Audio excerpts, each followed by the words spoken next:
Now, the Three Martini Lunch with Greg Corombos and Jim Geraghty. And welcome, everyone, to the Wednesday edition of the Three Martini Lunch, along with Jim Geraghty of National Review. I'm Greg Corombos of Radio America. We are sponsored today, once again, by Simply Safe Home Security. SimplySafe.com/ricochet. We'll have more to say about them and the services they provide later in the podcast. Jim, the categories today are not just different, they're almost even hard to define. We have one that's definitely crazy. We know that. The first one is both good and bad. And the second one is just different. Could potentially be good. Could potentially be just weird. Anyway, on to the first one. Let's stop trying to diagnose them and just talk about them. This is courtesy of the Fox News channel. The headline, North Korean missile launch likely a failure. That's obviously good news. The bad news is they keep launching these things. The Pentagon now assesses the North Korean missile launch Wednesday likely was a failure. The missile did not go as far as intended. Officials with knowledge of the latest intelligence report said it did not reach Japanese waters and may have pinwheeled in flight, according to one official. Jim, I don't know a lot about missiles, but that probably is not the way it's designed to do. You realize you want to point it at the target the whole time. It's really not supposed to spin around or do cool stuff like that. Most missiles want to take the most direct route to the target. This comes right before Trump meets with the Chinese president. That timing's probably not coincidental. The missile is also apparently an older Scud, not the advanced land version of a submarine-launched ballistic missile, as first assessed by the U.S. Pacific Command last night. So they also fired a missile when Trump was visiting with the Japanese prime minister back in February. So this seems to be part of an emerging pattern whenever Trump meets with leaders from that part of the world. So, Jim, obviously good news that it failed. Bad news, they keep rattling the saber here. And I guess additional good news, they launch missiles like a Tomahawk. Like a literal Tomahawk. Not a Tomahawk cruise missile, a literal Tomahawk. Yeah. You can kind of picture it spinning through the air. So here's the problem, or here's something to worry about. On the one hand, you feel like, this is North Korea. They're at it again. They do this every couple of months. Greg, I remember reading, I want to say, it was U.S. News and World Report or Time, one of those news magazines back in the mid-'90s about the threat of North Korea, concerns about war on the Korean Peninsula, descriptions of how quickly and how bad it would get very rapidly. Seoul, as we all know, is not too far from the border. They don't need special missiles to hit it. Their artillery could probably hit it, and a lot of people would die very, very quickly. Now, that's coming up on almost 3 decades ago.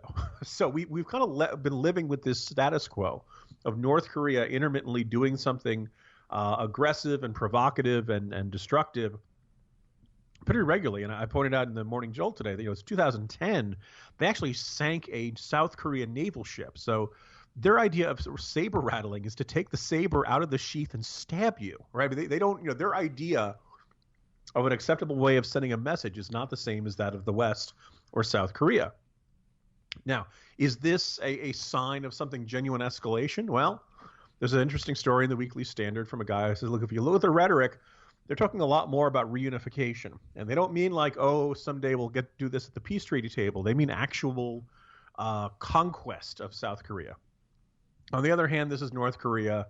They're kind of crazy. They're always claiming that, I think it was, the Kim Jong-un's father once did a round of like 30 shots in 18 holes of golf and hit like 4 holes in 1 or something. So they're crazy and they're constant liars and all that kind of stuff.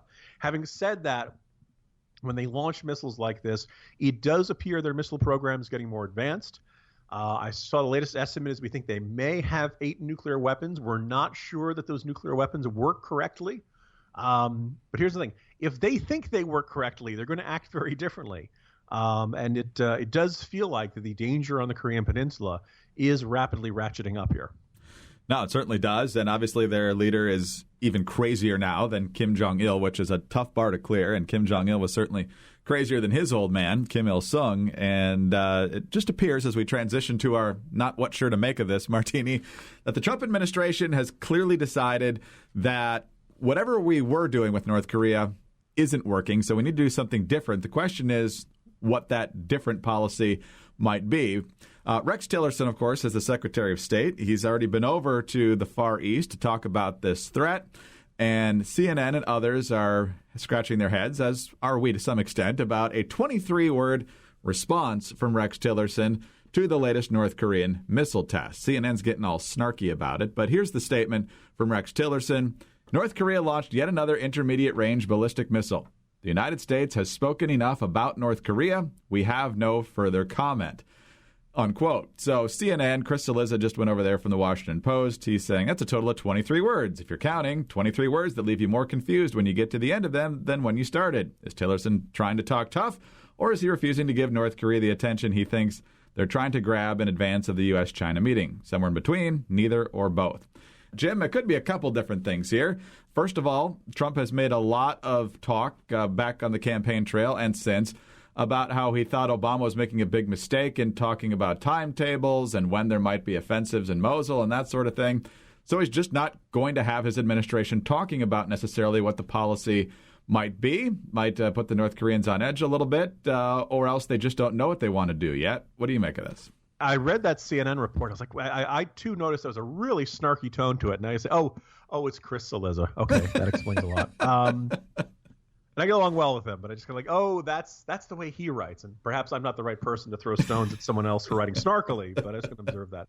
Yeah, this is a strange statement from the U.S. Secretary of State. On the one hand, you can kind of see the logic here. North Korea does these sorts of things in order to get attention. Back in the 1990s, they were, the Clinton administration was more than willing to give them pretty generous food aid and other forms of aid, basically attempting to purchase good behavior from the North Koreans. And lo and behold, they cheated on the agreements and were secretly developing nuclear weapons all along. So, that's why most administrations have been wary about going down that course of action. North Korea constantly thinks if we behave badly enough, we will end up getting someone somewhere will be frightened of us. Someone will want to start making concessions. There are times the South Korean government has been more than eager to give them the benefit of the doubt. So on the one hand, Tillerson might be like, this is a toddler throwing a tantrum. We're just going to ignore him and not give him what he wants. And I understand the logic of that. It's very strange to see this in practice. It's very strange to see the Secretary of State say, yes, they've done something which is a direct provocation and a threat to our neighbors, and we're just not going to talk about that anymore.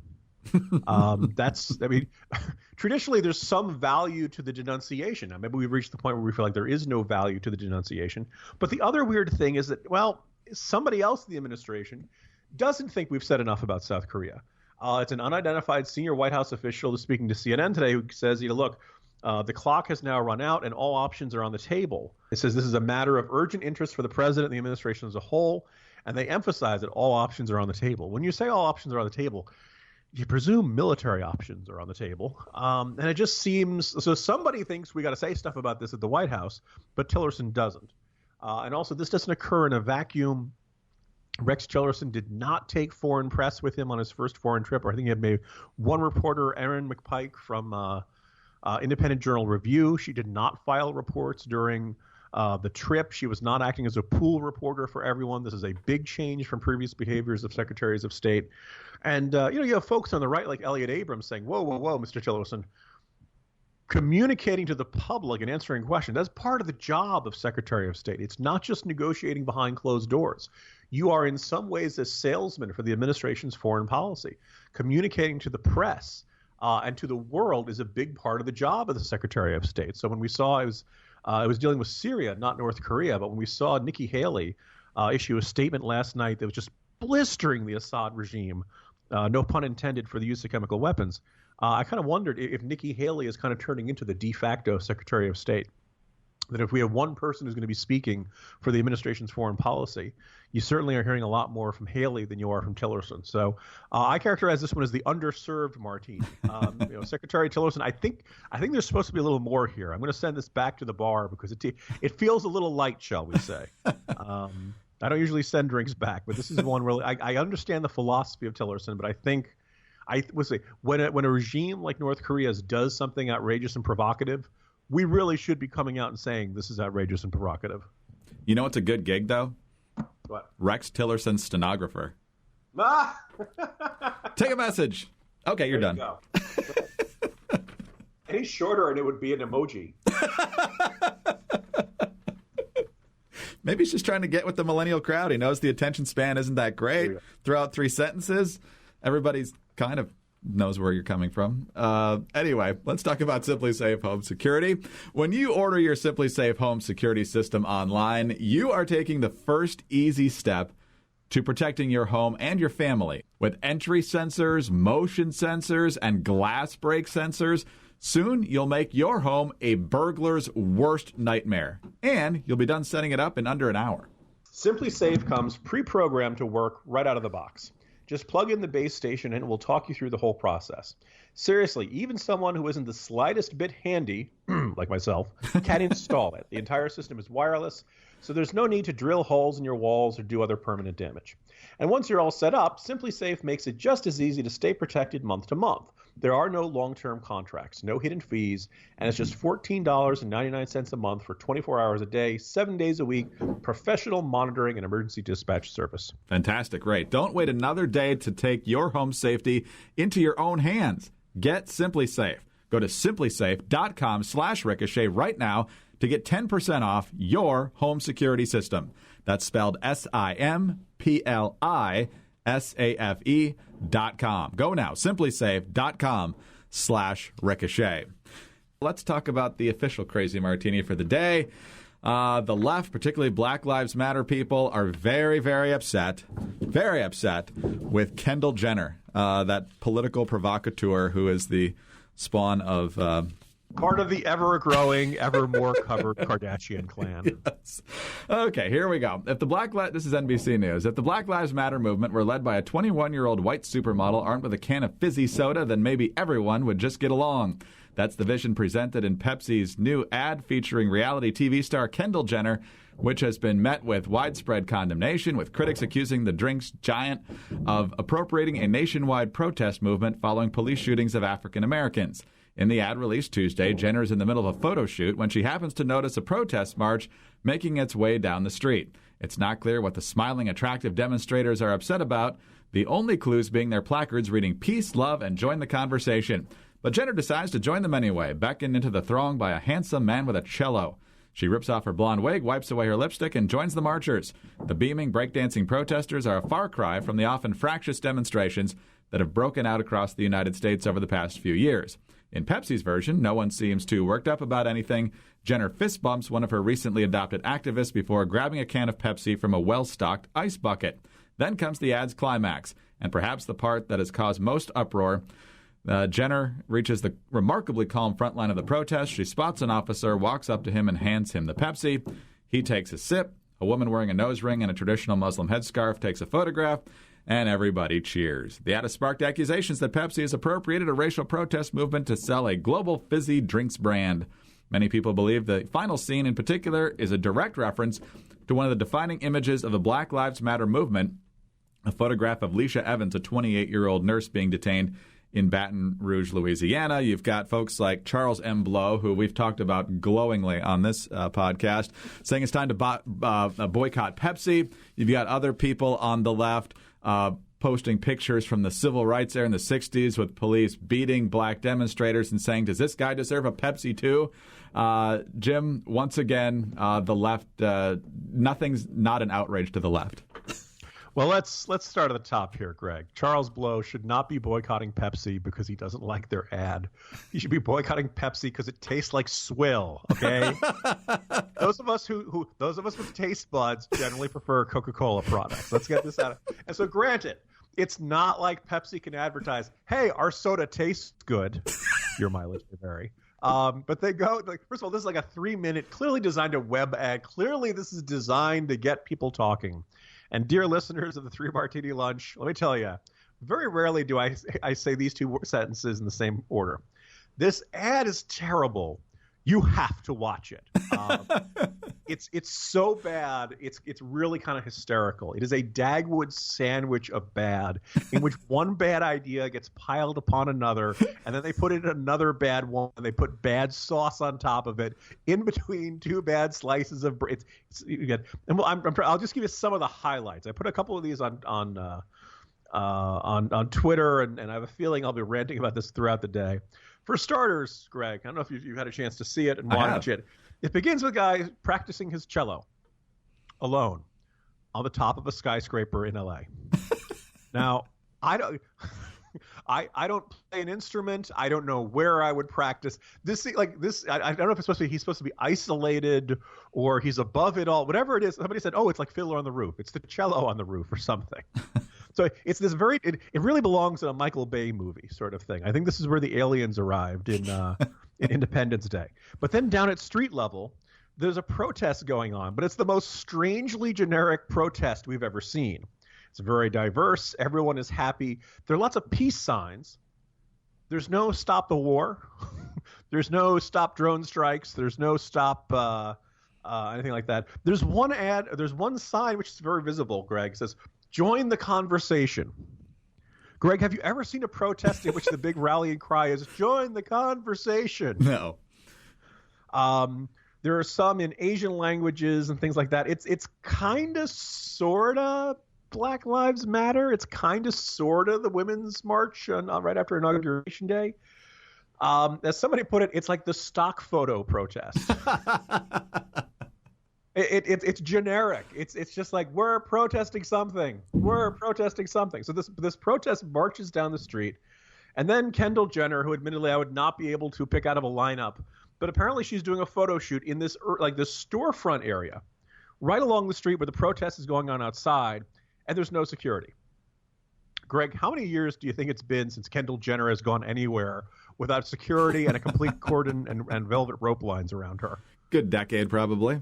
Right. I mean, celebrities and models do not do photo shoots in urban storefronts with no security as there's a giant protest going on outside. All right. So clearly this is taking place in some sort of parallel universe where this sort of thing happens. Now, meanwhile, the Muslim photographer is looking at photo sheets and prints and negatives of some sort of, I assume this is her work. Presumably maybe she's looking at somebody else's. But she's looking and she gets really frustrated. And so finally she becomes overcome with it and she sweeps them all off the table. She's angry. Now, as far as I can tell, this is her work. She's really mad at her own work. She's really disappointed in herself. There's something, so it's really more of an existential crisis for this Muslim woman photographer. But she hears the protesters and she decides to go outside. I don't think this is really going to help her if she's that upset with her own work. I don't know if it's out of focus. I don't know if it's poorly shot or something. For whatever reason, she's got real problems with her own work, but she decides, I'm going to go out and join the protest. Kendall Jenner, some guy, the cellist, has now put his cello into his thing. He's got it on his backpack. He's walking by, and he just kind of noddingly invites to Kendall Jenner. And they make eye contact. Now, Greg, that it's not often that celebrities welcome eye contact from just strange guys on the street. Or secretaries of state, apparently. Although that's been debunked. But somehow this eye contact is so meaningful to her that she decides to walk away from her modeling photo shoot gig. Right? I guess when you're Kendall Jenner, you don't need the money. Fine. But it turns out she's been wearing a blonde wig this whole time. So she takes off the blonde wig, hands it to a black woman. I'll let you just decide if you think that's, This is apparently the Black Lives Don't Matter rally. I'm a celebrity. Hold this. And she marches off in her. Now, somewhere along the line, she's in this this silver dress in the photo shoot, but somehow she changes by the time she joins the protest. She wipes off her lipstick, but there's no smear. By the way, for about 10 milliseconds, you get a picture of two trans people in this protest. So Pepsi's got them, but we're not going to show them too much because, maybe you wouldn't want to drink Pepsi, that kind. So we are literally, it's like the social justice warrior checking the box. We've got them. Nobody can say we left them out, but we're just not going to spend that much time with them. So at some point, Kendall Jenner changes into jeans and casual clothes, makes her way out to the front of this protest, and she has a Pepsi. And this is obviously this Pepsi is now like the holy grail. It is now the most unbelievably important object in this entire generic peace protest. And there's a line of, blue uniformed cops who initially look very tough, but then you look at it and you're like, actually, these are male models playing cops. And Kendall Jenner approaches with the Pepsi. Now, on the one hand, I have to give the generic peace protesters a little bit of credit. They're using good judgment. They are wise. Always send the hot celebrity out first because there's no way the cops will pepper spray her. Okay. Meanwhile, the Muslim photographer is taking pictures of all this, so there'll be evidence if, heaven forbid, the cops beat her or something. But the cop takes the Pepsi from Kendall Jenner. She offers it, he takes it, and this Muslim photographer is just thrilled. This is the most joyous thing she's ever seen in her life, and the entire crowd then begins to roar with applause and cheers because the cop is drinking a Pepsi. Greg, the day the Bears win the Super Bowl, you won't cheer this loud. And like they're hugging and they're dancing. It's VE Day for this crowd for some reason because this cop has chosen to drink Pepsi. And then the one cop kind of looks at the other cop next to him and kind of gives this sheepish grin, which makes sense if he's like, "Hey, she gave me her number" or something like that, or But none of that. We don't get any of that detail to this or something. So the closing slogan of this commercial, Greg, Pepsi, live for now. What? That's not ominous, is it? Pepsi, don't worry about the sugar in this. You don't have to worry about long heart disease or long-term health issues. Live for now because we may be dead tomorrow. So, peace, love, there's a and lot Pepsi. to work with in this one. I guess what's most remarkable about this, what really makes this the crazy martini, is the sense that a whole team had to come up with this, and at no point in this entire process did anybody say, "Yeah, I don't think this is working out well. This is not this is not the image we want to go for." And finally, my closing message to any company contemplating advertising with this kind of a theme: do you even want to market to social justice warriors? These people are angry and upset and offended all the time. There's nothing you can portray in your commercial that will not anger, upset, and offend them. You shouldn't be advertising to them. You should be advertising on the 3 Martini lunch, just like Simply Safe. Well, good luck after calling Pepsi swill. That's going to be hard for Fred to get that one lined up. Yeah, we might turn them down, Greg. We got to have standards somehow. Oh, we love our sponsors, though, especially Simply Safe today. We'll talk about them in just a second. Jim, great as always. Talk to you tomorrow. See you tomorrow, Greg. Jim Geraghty of National Review. I'm Greg Corombos of Radio America. Thanks for being with us today. And remember to visit our friends over at Simply Safe Home Security, simplysafe.com/ricochet. Do it right now to get 10% off your home security system. And join us again on Thursday for the next 3 Martini Lunch.